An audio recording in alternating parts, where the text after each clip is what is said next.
तो चलिए स्टूडेंट्स, आज हम लोग फिर आए हैं इंडियन पॉलिटी का एक और इम्पोर्टेंट टॉपिक लेके। टॉपिक का नाम है सर्वोच्च न्यायालय या उच्चतम न्यायालय। ये टॉपिक जो है न केवल मेंस के लिए इम्पोर्टेंट है बल्कि प्रीलिम्स में भी ये उतना ही इम्पोर्टेंट है। इससे बहुत सारे फैक्ट्स बनेंगे जो यहाँ पे कवर भी होते जाएंगे, जो प्रीलिम्स में आपको काम देंगे और मेंस में तो ये टॉपिक है ही।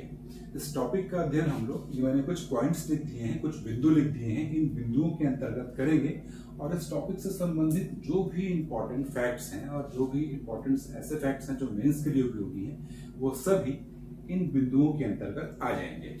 तो चलते हैं अपन सीधे टॉपिक पे। अब पहली जो मैंने लिखा हुआ है यहाँ पे, ये लिखा है पृष्ठभूमि। पृष्ठभूमि में देखते हैं हम लोग। पृष्ठभूमि कहने का मतलब है कि इसका ऐतिहासिक पृष्ठभूमि या हिस्टोरिकल बैकग्राउंड क्या है। तो भारत में जो सर्वोच्च न्यायालय है, इसका उदय हुआ है भारत शासन अधिनियम 1935 का लिख दिया मैंने। इसके द्वारा सर्वोच्च न्यायालय की स्थापना की गई है। अब सर्वोच्च न्यायालय की स्थापना कर दी गई। सर्वोच्च न्यायालय क्या है? जो भारत की न्यायिक व्यवस्था है, इसमें सर्वोच्च स्तर का न्यायालय है। ठीक है। और भारत में जो न्यायिक व्यवस्था है वो किस प्रकार की है? वो एकल न्यायिक व्यवस्था है या एकल न्यायिक या एकीकृत न्यायिक प्रणाली। एकीकृत या एकल न्यायिक प्रणाली का मतलब है कि पूरे भारत में एक ही कानून होंगे, यानी कि ऐसा नहीं होगा कि राज्यों के अलग कानून हों और केंद्र का अलग कानून है, जैसा कि संयुक्त राज्य अमेरिका में है। वहां एक संघीय कानून अलग होते हैं और जो उनके अंतर्गत राज्य हैं, यानी जो 50 अलग अलग राज्य हैं, उनके कानून अलग अलग होते हैं या हो सकते हैं। लेकिन भारत में ऐसा नहीं होगा क्योंकि यहाँ पे एकल न्यायिक प्रणाली विद्यमान है। ठीक। सर्वोच्च न्यायालय की स्थापना कर दी गई किस अधिनियम के तहत? 1935 के अधिनियम के तहत। इसका उद्घाटन किया गया है 28 जनवरी 1950 को इसका उद्घाटन कर दिया गया।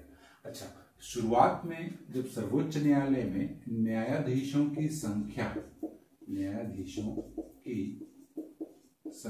या अधिकतम संख्या कह लीजिए 8 निर्धारित की गई थी। अब 8 में क्या होगा? 1+7, यानी एक तो CJI यानी चीफ जस्टिस ऑफ इंडिया, सर्वोच्च न्यायालय का मुख्य न्यायाधीश और 7 अन्य न्यायाधीश। ठीक है। अब वर्तमान में न्यायाधीशों की अधिकतम संख्या कितनी हो सकती है? 34 हो सकती है। 34 में कैसे? वही 1+33, एक को निकाल लेंगे अपन जो मुख्य न्यायाधीश होगा, बाकी बचेंगे 33, वो अन्य न्यायाधीश हैं। तो ये तो क्या है? वर्तमान में अधिकतम संख्या हो सकती है, लेकिन वर्तमान में है कितनी? वर्तमान में 33 है। फिर वही एक को निकाल लीजिए और +32, यानी एक मुख्य न्यायाधीश हैं और 32 अन्य न्यायाधीश हैं। वर्तमान में मुख्य न्यायाधीश पता होगा आप लोगों को शायद अभी कौन होंगे? DY चंद्रचूड़। ये है वर्तमान में सर्वोच्च न्यायालय के मुख्य न्यायाधीश। ठीक। तो ये तो हो गई थोड़ी सी ऐतिहासिक पृष्ठभूमि। अब आगे चलते हैं। अच्छा, एक चीज और देख सकते हैं कि सर्वोच्च न्यायालय में निर्णय किस प्रकार होते हैं। तो सर्वोच्च न्यायालय में जो विभिन्न वादों की या विभिन्न जो केस आते हैं, उनके निर्णय खंडपीठ में लिए जाते हैं। खंडपीठ का मतलब है कि कोई एक न्यायाधीश किसी मामले को नहीं सुनता है, बल्कि कुछ न्यायाधीशों का समूह, यानी 2 या 3 न्यायाधीश।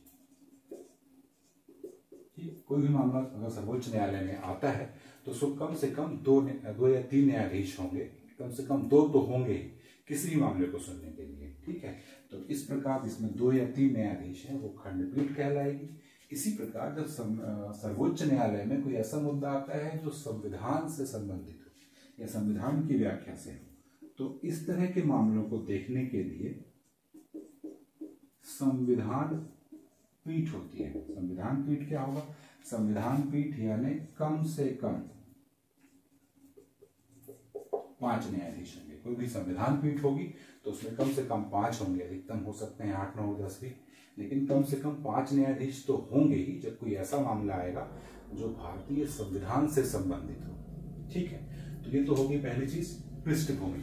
चलिए अब आगे चलते हैं हम लोग। अब आगे देखते हैं हम लोग कि सर्वोच्च न्यायालय के न्यायाधीशों में योग्यता क्या होनी चाहिए। योग्यता कहने का मतलब ऐसे कौन से व्यक्ति होंगे जो सर्वोच्च न्यायालय के न्यायाधीश बन सकते हैं।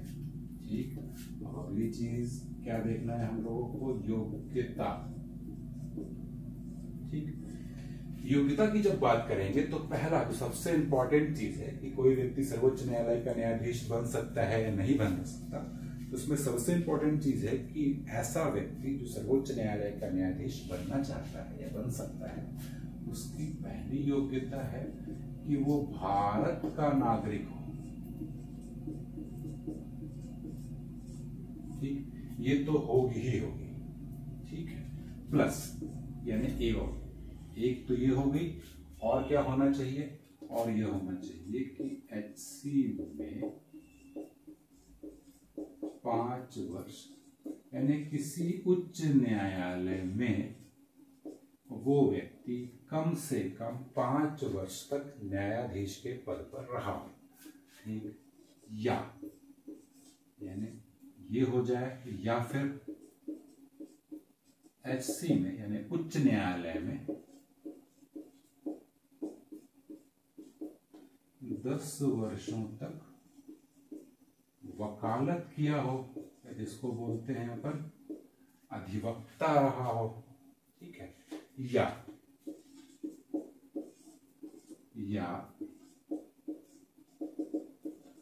उसके ऊपर राष्ट्रपति की नजरें इनायत हो जाए, या राष्ट्रपति की नजर में प्रख्यात विधिवेत्ता हो।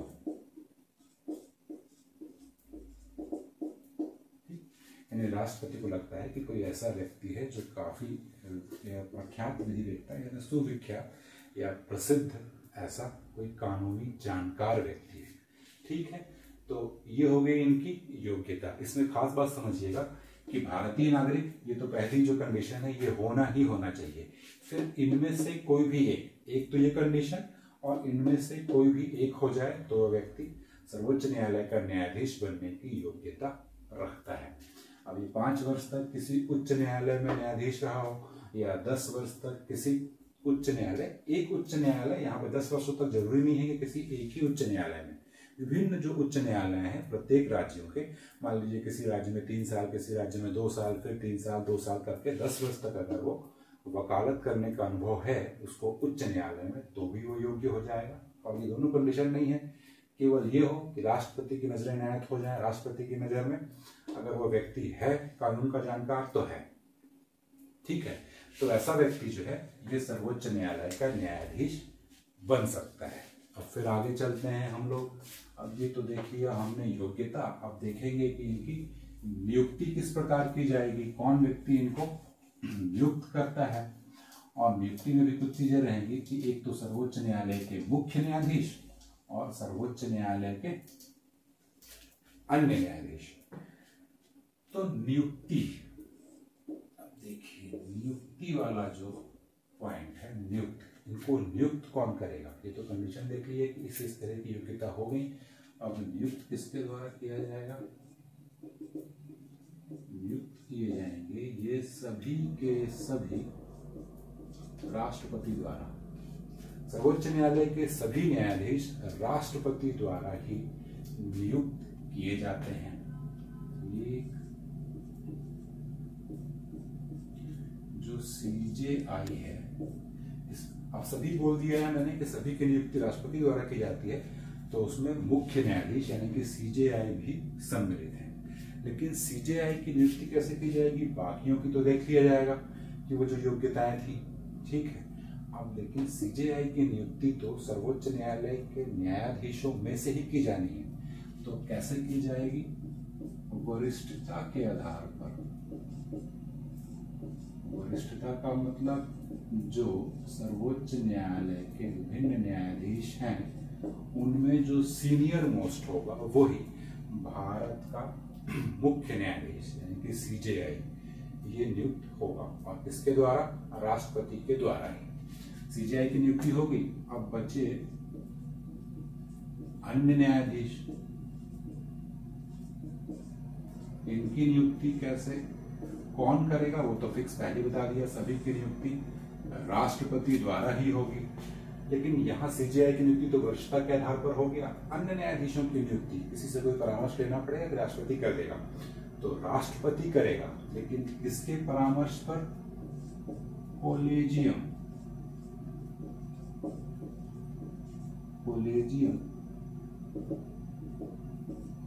इसके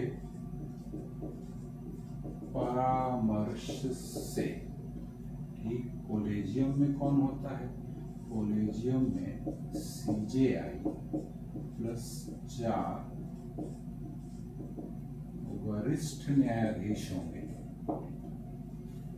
ठीक है, इनसे राष्ट्रपति परामर्श करेगा, किससे, सीजेआई यानी जो मुख्य न्यायाधीश हैं वो, और उच्चतम न्यायालय के ही 4 जो वरिष्ठ न्यायाधीश होंगे उनसे परामर्श करने के बाद, और ये लोग परामर्श करके जो राष्ट्रपति को बताएंगे, तो वो जो परामर्श यानी कि इनका जो परामर्श है वो कैसा होना चाहिए, सर्वसहमति से।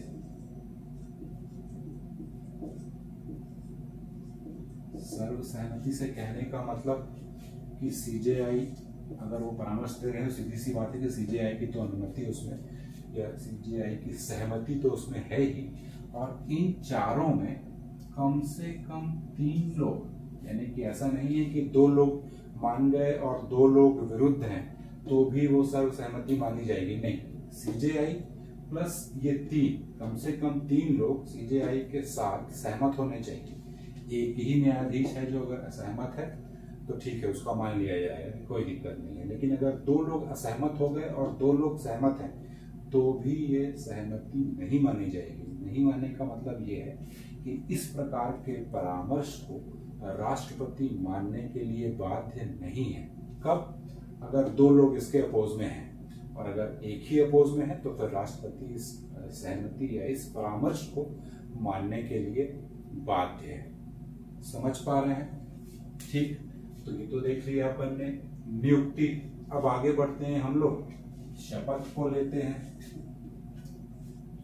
कि सभी न्यायाधीश अब तो नियुक्त हो गए, इन लोगों को शपथ कौन दिलाएगा, तो इनको या इन सभी को शपथ कौन दिलाता है, शपथ दिलाएगा राष्ट्रपति स्वयं दिलाएंगे, या राष्ट्रपति द्वारा नियुक्त व्यक्ति द्वारा।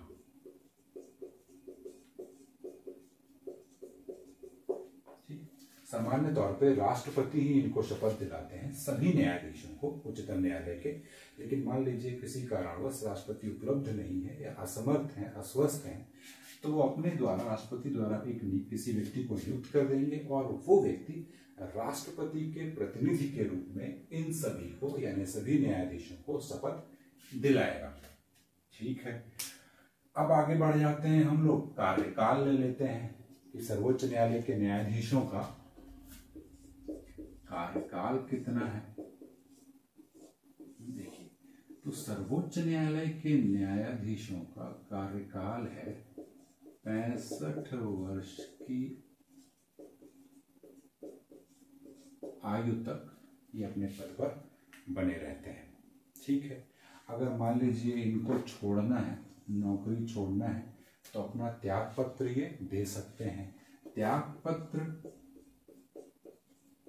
किसे सौंपेंगे, राष्ट्रपति को ही सौंपेंगे।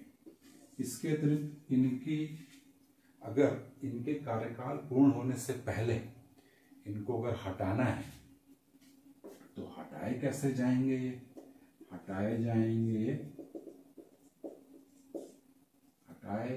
भी जाएंगे राष्ट्रपति द्वारा। लेकिन राष्ट्रपति द्वारा कैसे, संसद के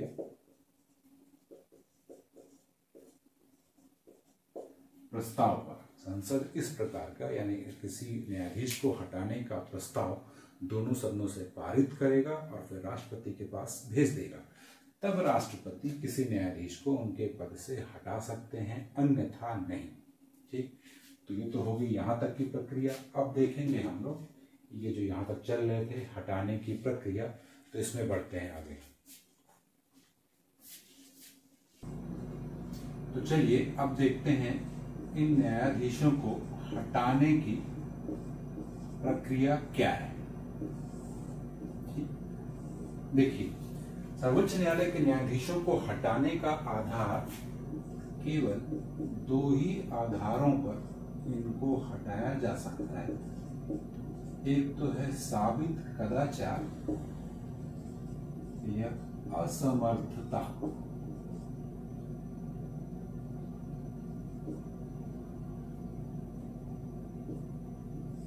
ठीक, ये 2 ही आधार होंगे, इन आधारों पर ही सर्वोच्च न्यायालय के न्यायाधीश को हटाया जा सकता है।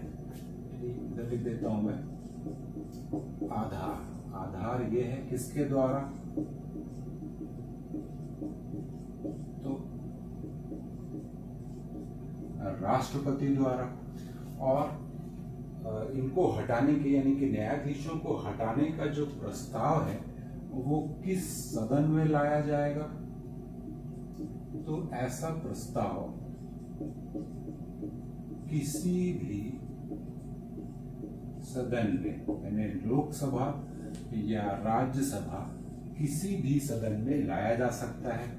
सपोज अगर ये आया लोकसभा तो कम से कम 100 सदस्यों की जरूरत होती है, और वहीं अगर ये प्रस्ताव राज्यसभा में आता है तो 50 सदस्य।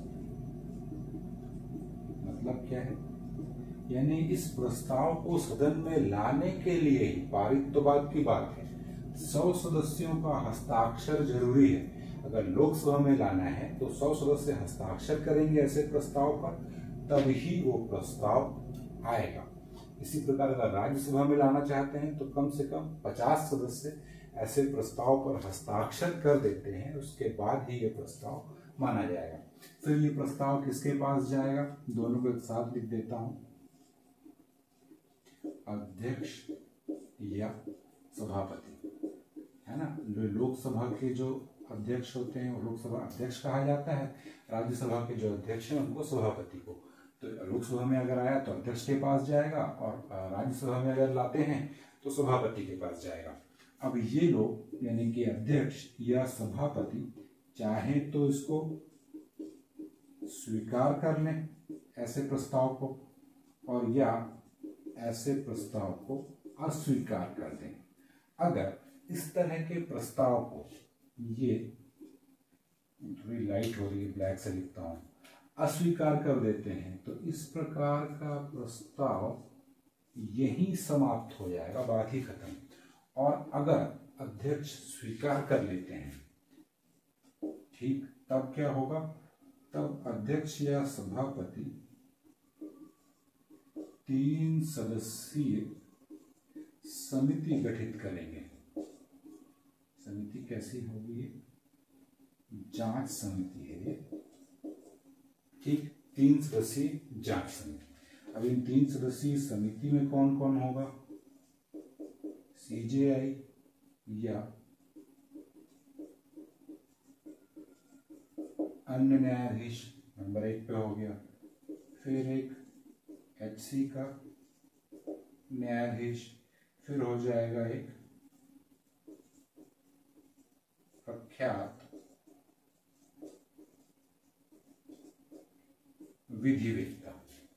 ठीक है, यहां पे मैंने लिखा है सीजेआई, यानी कि सर्वोच्च न्यायालय का मुख्य न्यायाधीश, या फिर अन्य न्यायाधीश कौन है, ये भी सर्वोच्च न्यायालय का ही कोई अन्य न्यायाधीश। ये दोनों कंडीशन क्यों है, मान लीजिए जिस न्यायाधीश को हटाना है वो मुख्य न्यायाधीश नहीं है, तब तो ये पहला व्यक्ति सीजेआई हो जाएगा जांच समिति में। और मान लीजिए कि सीजेआई यानी मुख्य न्यायाधीश को ही हटाने का प्रस्ताव आया है, तब उसको तो जांच समिति में नहीं रख सकते मुख्य न्यायाधीश को, तो फिर किसी अन्य न्यायाधीश को ले लेंगे।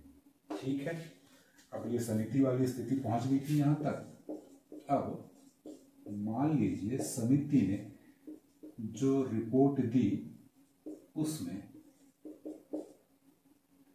दोषी पाए गए। अब जब दोषी पाए गए, ठीक है, तभी ये आगे बढ़ेगा। मान लीजिए दोषी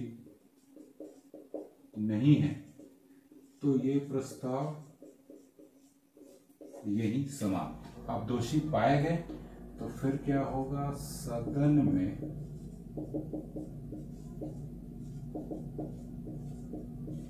विशेष बहुमत से पारित होना चाहिए। फिर दूसरे सदन में जाएगा, यहां भी विशेष बहुमत से पारित हो जाएगा और फिर जाएगा राष्ट्रपति के पास और राष्ट्रपति